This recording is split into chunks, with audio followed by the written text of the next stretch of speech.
Well, good morning and welcome to Zen Live, or What's New? The only thing in the news today is the hurricane, and I was going to talk, well, maybe I see something there, but I was sitting on the front porch, as I do for my morning inspiration. I have two areas of inspiration in the morning when I come downstairs after meditation. I got Morning Joe, which is the news, and I got a book I'm reading, and I sit on the front porch and read that.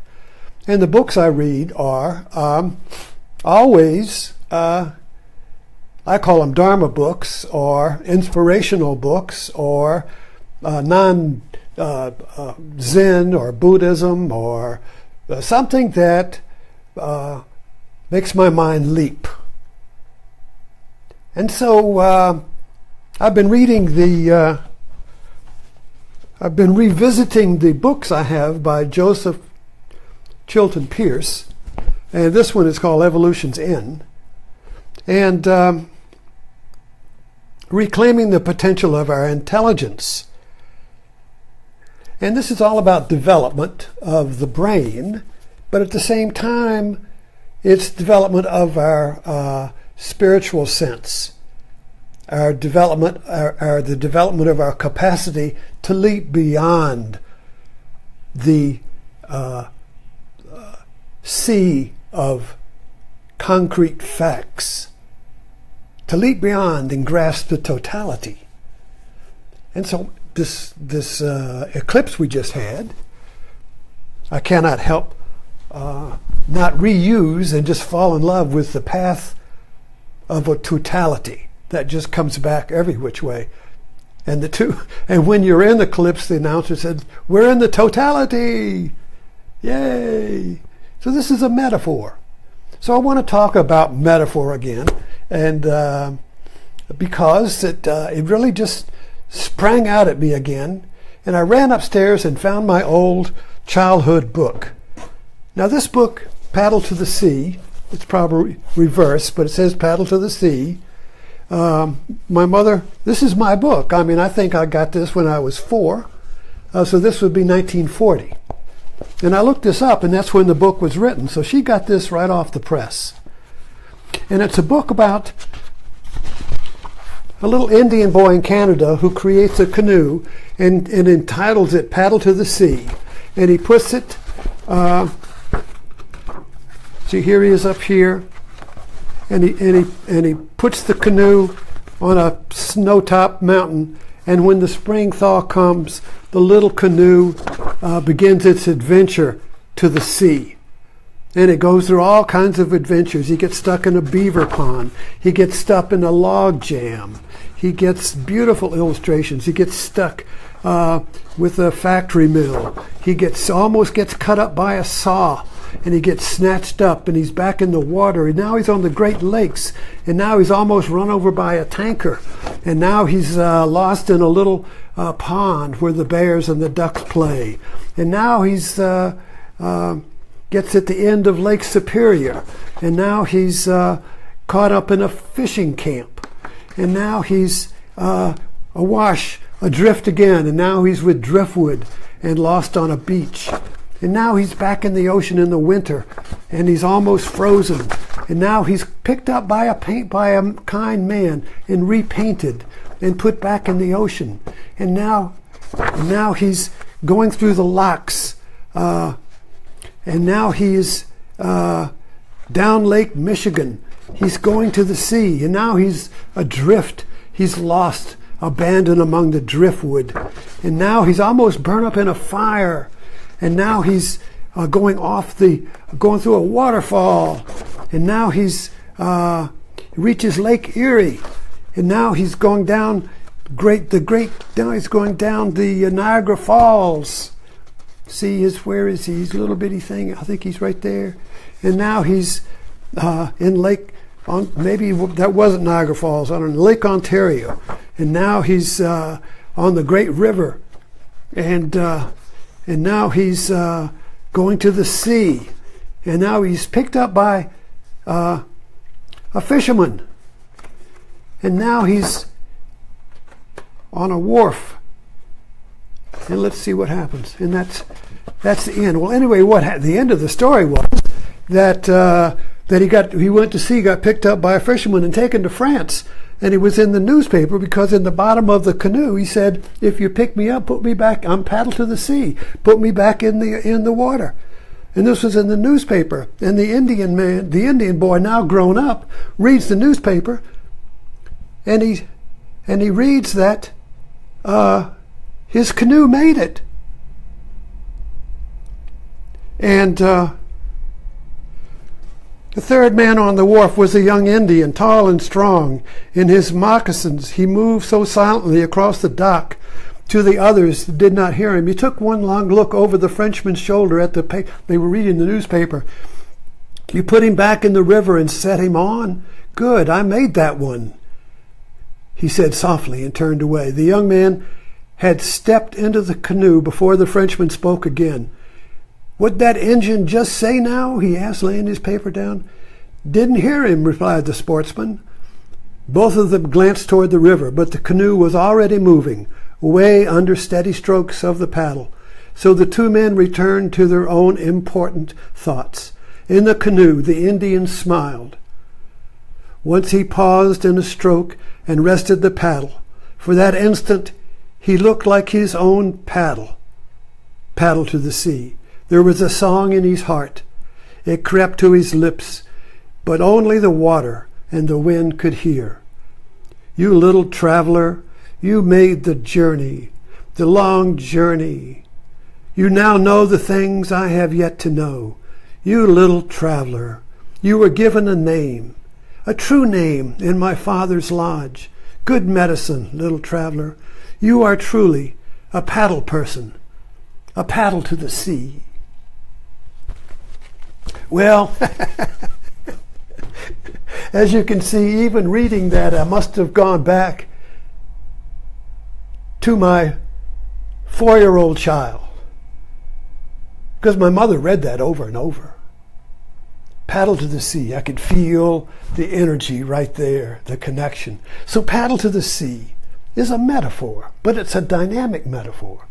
And I noticed when I wrote this up, it's like there's little hyphens here, paddle to the sea. So it's not a commandment like paddle to the sea now, you paddle to the sea. This is all one word, paddle to the sea. So that is a dynamic metaphor. It's both a verb and a noun.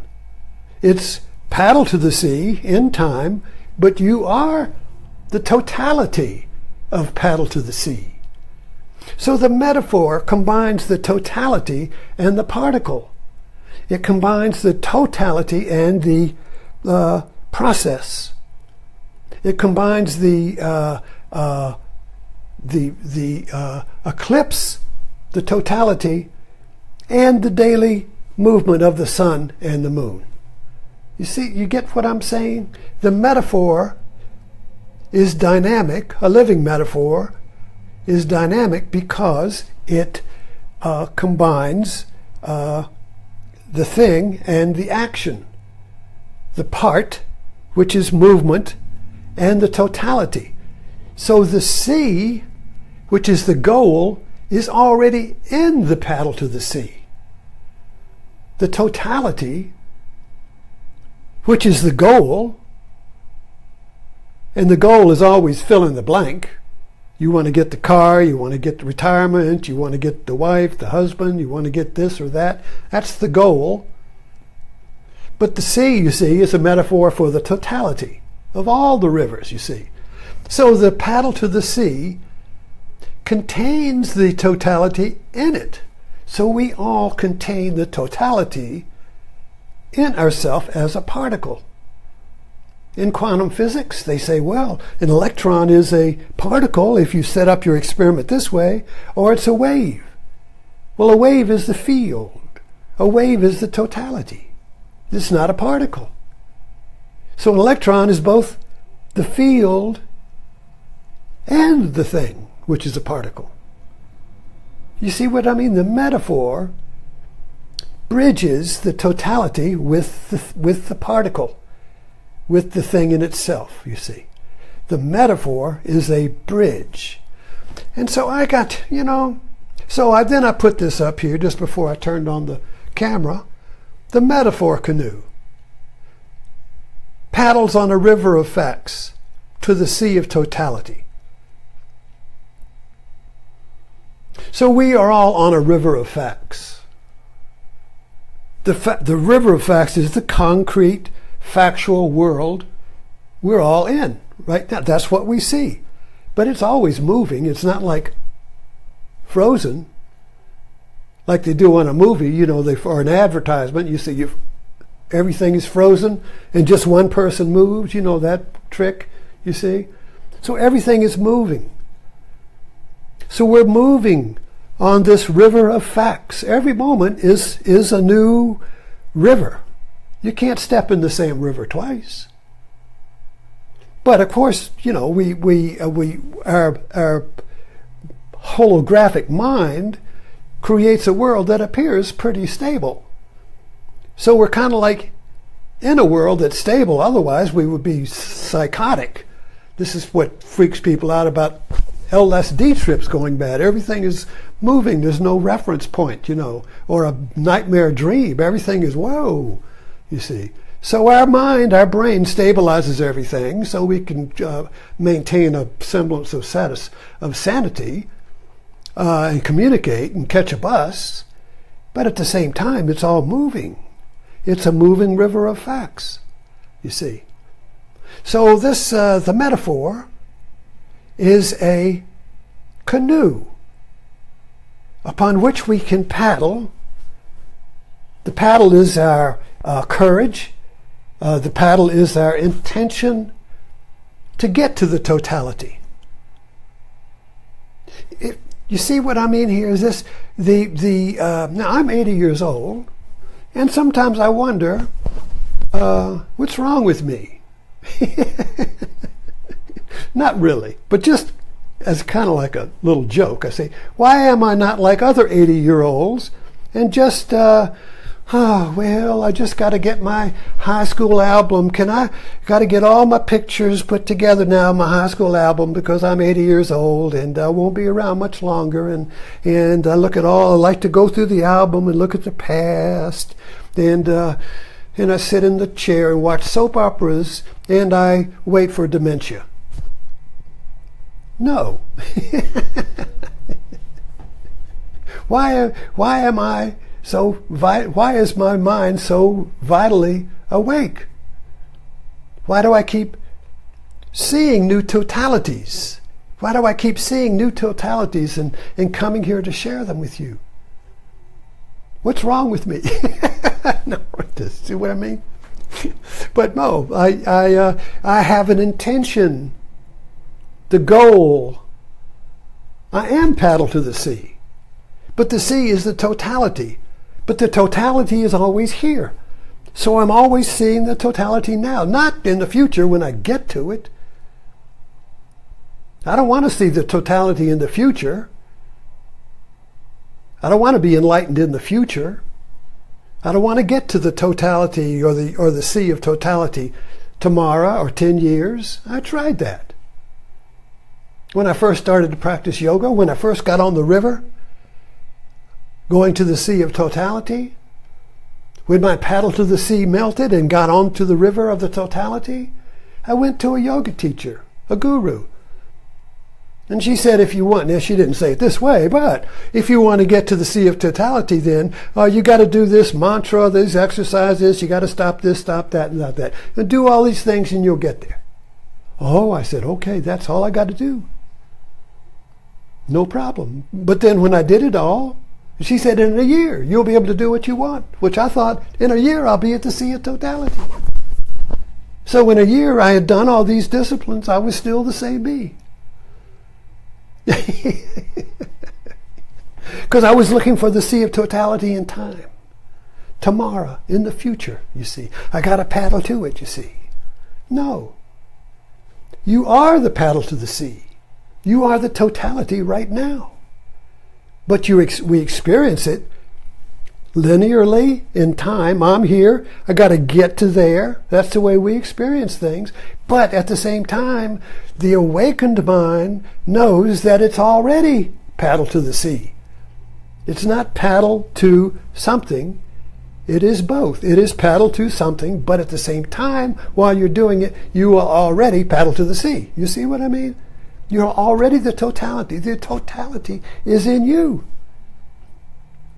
So when that awakens in you, when the totality awakens in you, and it's always a surprise, it's always an awakening, and the potential is there to happen in you any moment, to see the totality. In any situation you're in, you can see the totality in a flash. It's like when the flash bulb goes on and lights up the whole room.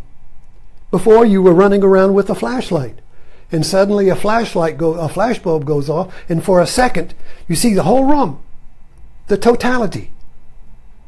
In a second you can see your whole life. In a second you can see a quagmire relationship. In a second you can see why you're stuck. In a second you can see why you're going in a circle. In a second you can see why your life feels like a hurricane. In a second you can see the sea. But you have to have a paddle.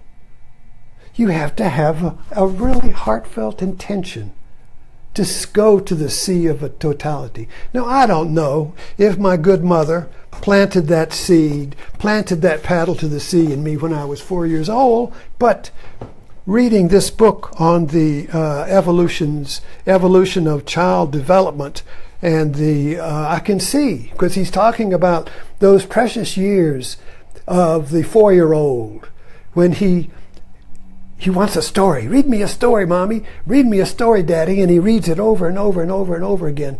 He doesn't. It's not because he forgets the story. He's imprinting the metaphor of the story into his brain. He's imprinting the metaphor. So apparently I imprinted this metaphor in my 4-year-old brain. And it's kind of like a time release capsule. It's kind of like time release capsule is that it releases itself slowly. So the metaphor releases itself. It's a dynamic living metaphor that releases itself and gives the brain a bridge from whatever moment I'm standing on, paddle to the sea, bridges to the next totality. So today, paddle to the sea is awake and alive. And I see Morning Joe, and I see Trump, and I didn't bring my watch. So maybe I'm running over. And I see the totality in the particular. And the only way to communicate that is through metaphor. You see, paddle to the sea is a metaphor. So what I'm communicating here is not facts. It uses facts. I mean, this is a fact. That's a fact. It's a fact. Sensory, I can look at the pictures, you see. This is factual. But as a metaphor, my mind leaps from paddle to the sea.